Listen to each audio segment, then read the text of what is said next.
Probably see the angle.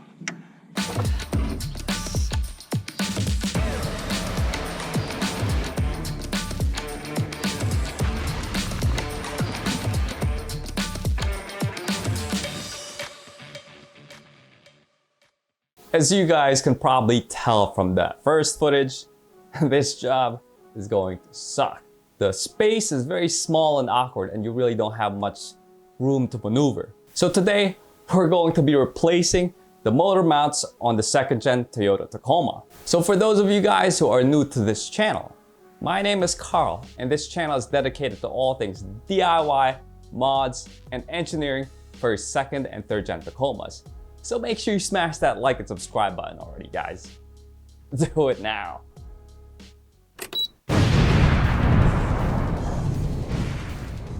This video is going to be part 2 of the trail damage repair series. And if you haven't watched part 1 yet, it's basically the deep and detailed rundown of all the damage my truck has sustained from the 3 trips at anthracite, as well as some of the previous damage from our Vermont trips. So with that, let's get to the truck. So we'll start this repair with visually inspecting underneath the skid plate by undoing the 4 bolts. Alright guys, you can probably see from this angle here how this motor mount basically sheared. There's supposed to be bolts going through those holes and it's missing for both sides. Here's the other side, and as you can see, those bolts are still intact. You can definitely see all the cracking at the bottom of that motor mount too. So this one is definitely on its way out. Now this is what a new motor mount should look like. As you can see, there's no cracking at the bottom there. This one is made by Beck Arnley, and I'll link this down in the description below if you want to get the same exact one. So I did remove the front wheels too, guys, and now I'm going to jack it up on the bell housing. Since the driver's side's already sheared off, we should be able to remove whatever's left of that motor mount.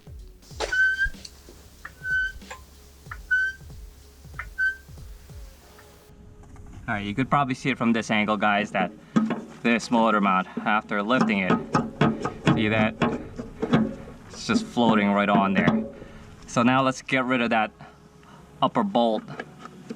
Penetrant oil.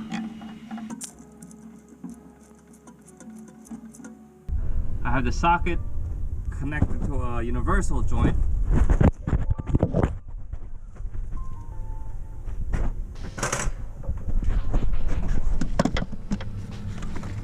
And that universal joint is connected to this extension, which I threaded in between the headers there. And that's how we're going to basically loosen it. And from that extension, we got this other extension so that I can undo it from the top. Oh, there you go.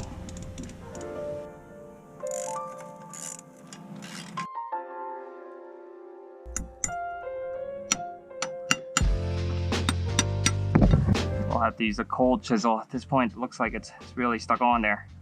And I think in order to make it a little easier to work, I'm going to undo these 2 bolts that hold this brake line, so we have at least a little bit more room to work.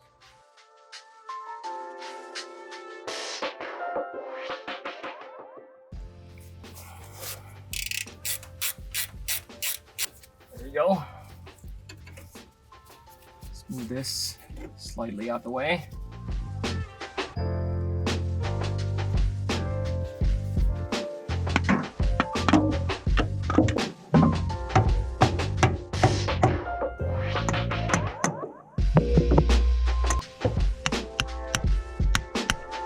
So she's really stuck on there, guys. I'll try to hammer at multiple angles to see if we can break any of the rust. I did add a little bit more penetrating fluid, so we'll see. It's just a little bit more patience at this point.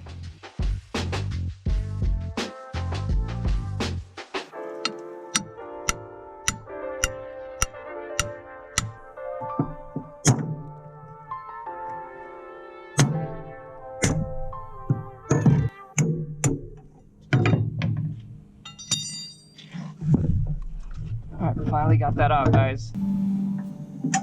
Raise the motor a little bit more. It should come free.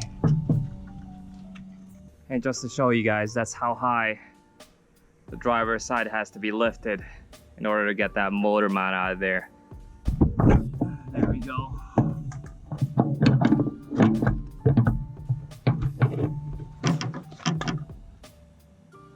Now I did manage to take out the broken motor mount, guys, and as you can see, this is what sheared off, and the bolts eventually sheared off too, since there was probably too much vibration and the motor going back and forth, rocking back and forth until those bolts eventually yielded past their elastic strength. So you can probably see it from this angle too, that this motor mount bracket portion is slightly curved up, so as the motor wants to lift this up, this whole thing just kept yanking and yanking until those bolts eventually gave way. So yeah, that's what happened, I think, post-mortem in terms of my analysis. You can see that that thing just sheared right off of there. So right on that motor, guys, it looks like we have that grounding point. So we'll have to remove that because that thing is getting in the way. And we will use a 12mm with an extension to get that thing out of there.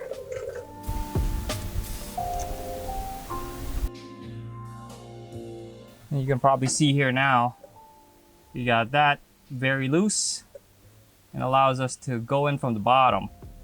All right, guys, so here's the new motor mount. I'm gonna take off the nut and the lock wash. And no matter how you cut it, this part's gonna be a little bit on the difficult side since we have this very big and cumbersome motor mount. We'll go from underneath here and basically just fish it to where it's supposed to be. So I stuck the motor mount from underneath between this this cat here and the frame. So you can see this is the bolt we undid. There we go. But there's also this bracket here that's getting in the way. So let's undo this bolt here. That's a 12mm bolt.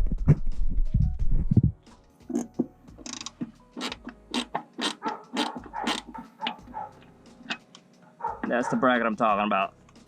And it's not gonna be too much fun.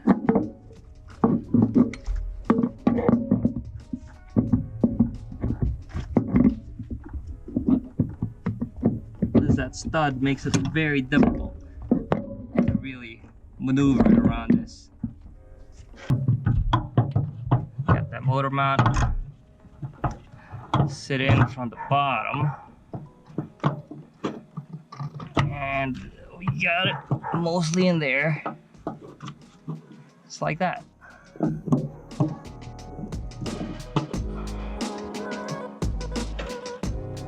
Okay.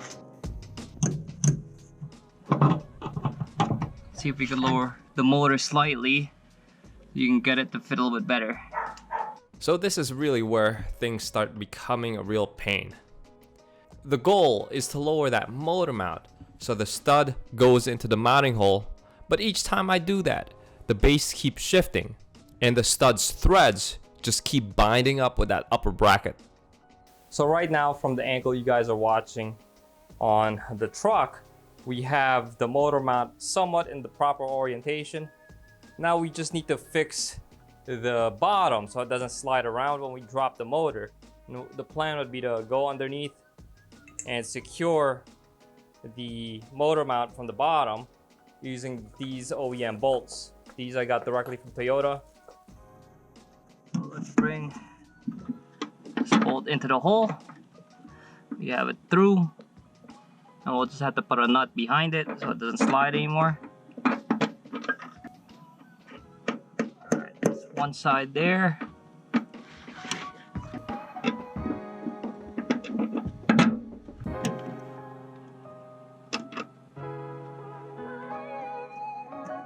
That's what we got, guys. Hopefully you can see that on my tiny GoPro. So let's lower that motor on that new motor mount. Now at this point, it really is just the finagling in order to get that stud to go through a hole. And as I was dropping the motor, I would shake it a little bit by hand. I think if I did put some anti-seize on the studs before putting it underneath that bracket, it probably would have slid in a little bit easier. Now the next thing here is to get that alignment tab into the hole. So similar technique of raising the motor and then using a pry bar with a hammer to position it properly, because all we need is that tip to line up with the mounting hole. Since we do have a lock washer on this, I'm gonna pre-plan and also add some anti-seize, so when I do replace this in the future, we're not gonna have too much trouble with this. Lock wash, and then nut on top. Just tighten that bad boy down.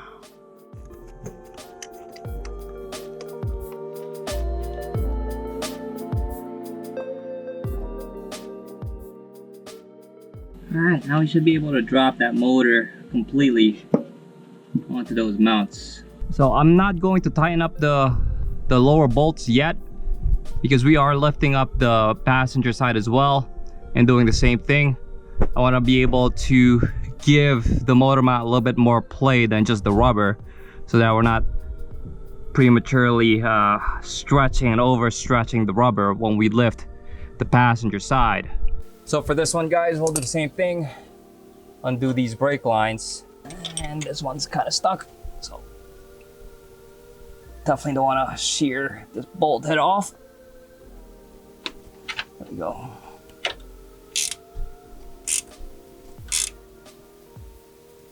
Oh, there we go.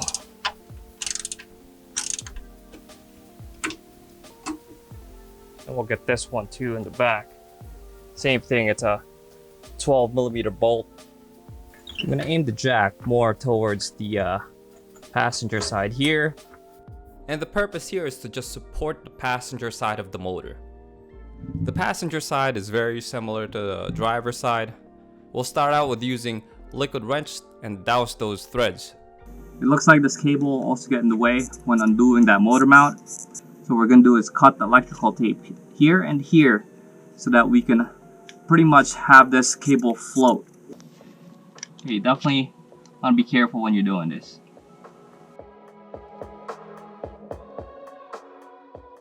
So now, as you see, this cable's out of the way, somewhat, and this other cable is kind of out the way.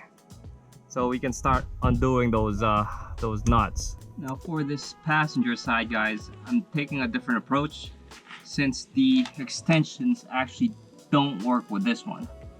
So I'm using a ratcheting wrench. We're just gonna do it a little bit at a time, just like the way you see.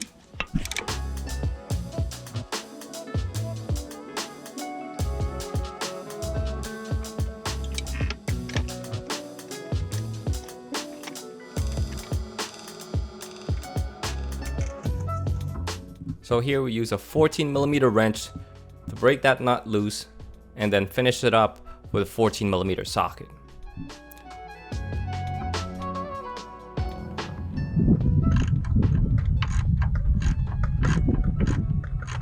Here right now I'm holding the bolt with my thumb and spinning the nut with my 2 fingers, as you see.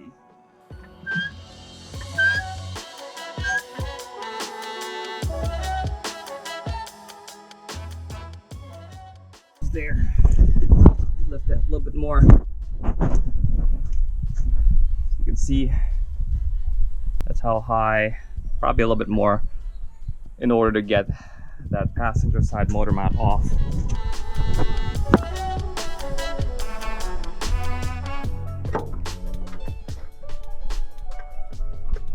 Alright, there it is. Pull that whole thing off. So hopefully you can see this. I'm just gonna pull it from underneath, right behind this passenger side axle. And for the new one, we'll do the same thing. Undo, lock wash, and the nut. Feeder from underneath here.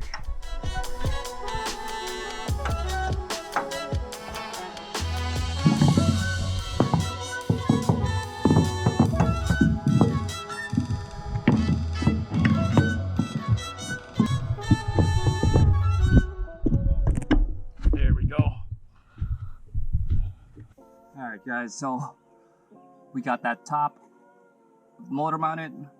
This is where it becomes an art again, where we'll have to lower the motor so that bottom holes line up and we can throw some hardware on there, and then we'll have to line up that tab into the respective hole on the top of the motor mount.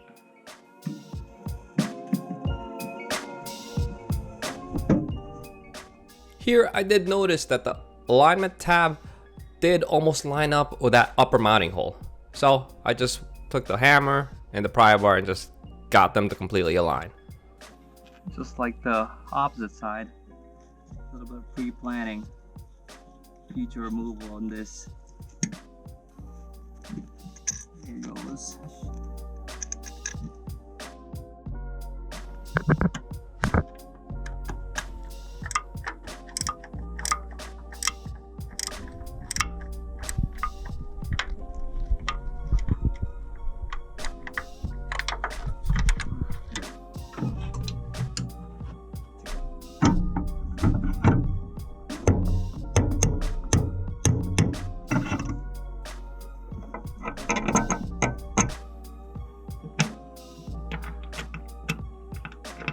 Similar technique, putting my thumb on the bolt head and then just using my 2 fingers here, tighten that nut down. This side needs to be lowered a little bit more.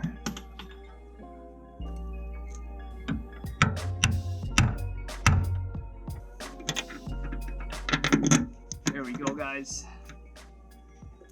We can tighten down each one to one side so we can get that plate laid flush.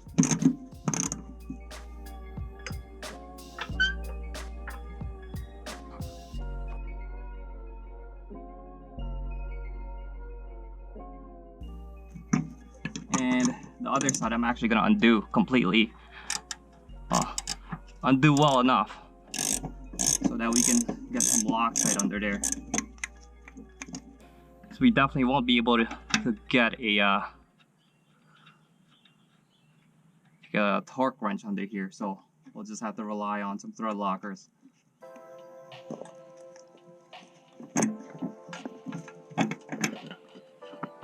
Check.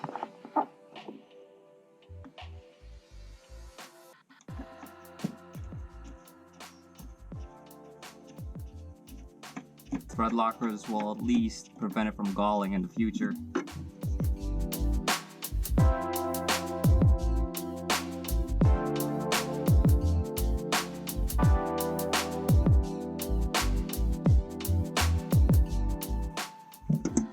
So here we are, driver's side again guys.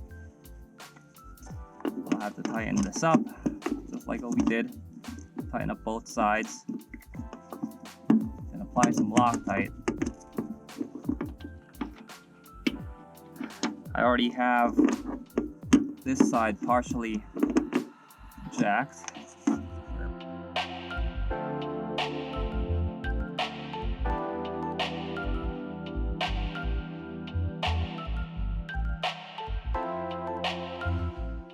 Alright, now let's get some Loctite on there, guys.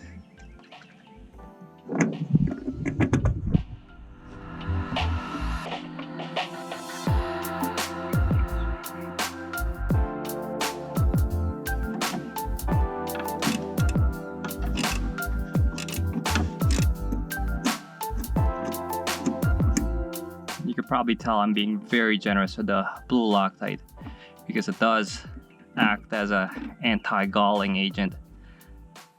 So in the future, we're not gonna struggle. Oh, you are gonna struggle be a little bit easier, to say the least, when it comes to doing this again.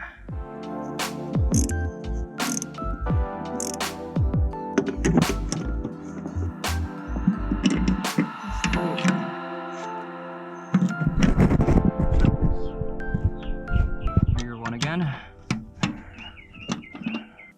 I think that's tight too. I didn't show this on camera for the passenger side one.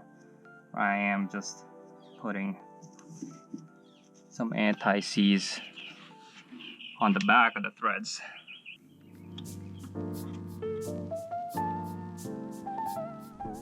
So there's the motor now, guys. As you can see, it's sitting pretty flat. All right, guys, now we can put in this bracket.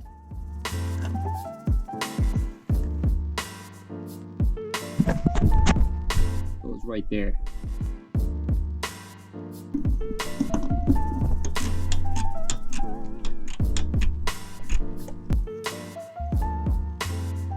We can install the bolt back onto that hole.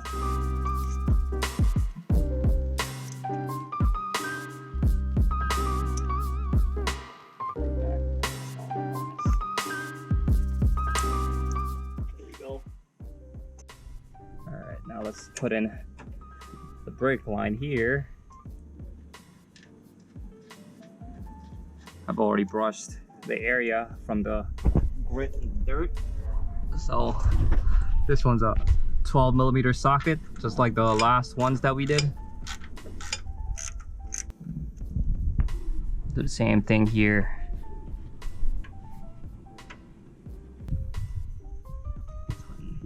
So there's also a 12mm bolt. I'll start with mounting this bracket. That was against the frame. This is a 12mm bolt.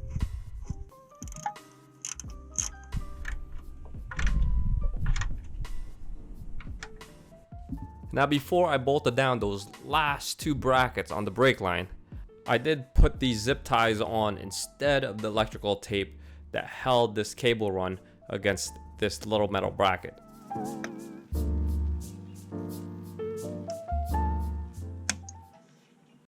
Now let's finally put in these last two brake bolts.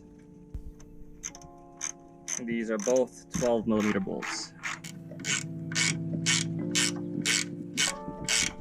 Now to finish up this part of the repair, I also did cut the zip ties from the last trailer repair, and see the vlog for the details on that. I also did reseat the radiator shroud to its proper mounting points.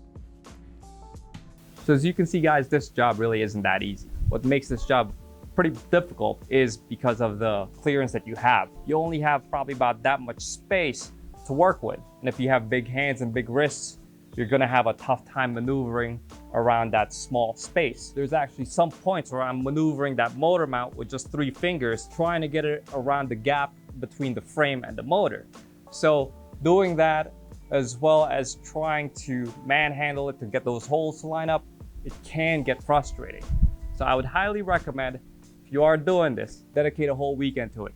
Take your time and just take a lot of breaks, because you're going to really want to take a hammer to the truck, especially with the amount of frustration that you'll run into when you do this job. There's going to be a lot of adjustments and basically a very cumbersome motor to try to maneuver. So that's pretty much the only advice I can give you if you want to tackle this. Other than that, I hope you guys get an idea of how much work it is to actually do a motor mount replacement.